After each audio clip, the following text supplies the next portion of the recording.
nên luôn nạc khát ra đi un ít chết chân tua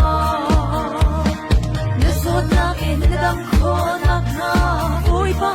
tua mình hôm tu si tua áo về mi nạc thong in đâm nạc thầm nhiều than bia chim mình in tua lô zoom sẽ chu đâm nạc kinh nạc cần mua khô nạc kinh a nạc si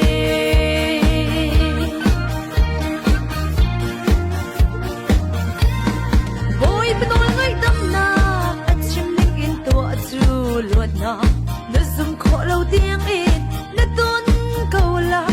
lúc ở trong mấy lâu yên tâm nát đi và bay tua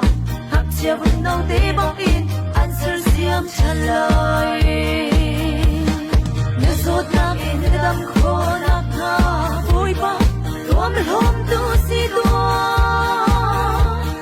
áo đưa mi nát thông in đâm nát không hiểu than bia chim mình in tua lô zoom sẽ chu đâm nạc kinh nạc cần mua khó nạc kinh a rắc si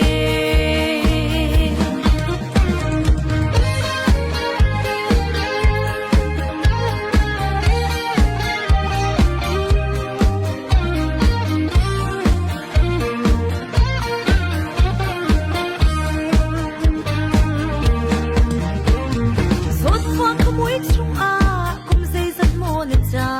anh liềm nơi lung đông hạ vai lắm cắn si dung chưa bị cắn khăm tu bối Giêsu Christ chi chu cắn đâm na asi đâm ter khó lâu mi rốt na dây man a ngày lâu nếu rốt na in đâm khó nặng na vui ba tua mình hôm tu si tua áo đưa mi nắp hồng in đâm na không hiểu than bia chim mình in tua lô zoom sẽ chu đâm nạc kinh ta cần mua khó nạc kinh a rắc si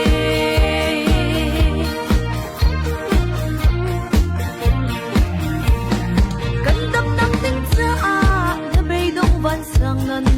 mô a zoom in zoom câu lô a chim bong e nên nun nạc a kharao re cho nạc chu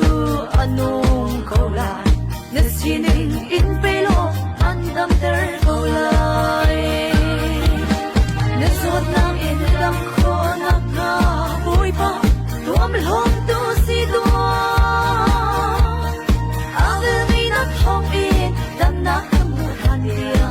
chim mình in tua lô zoom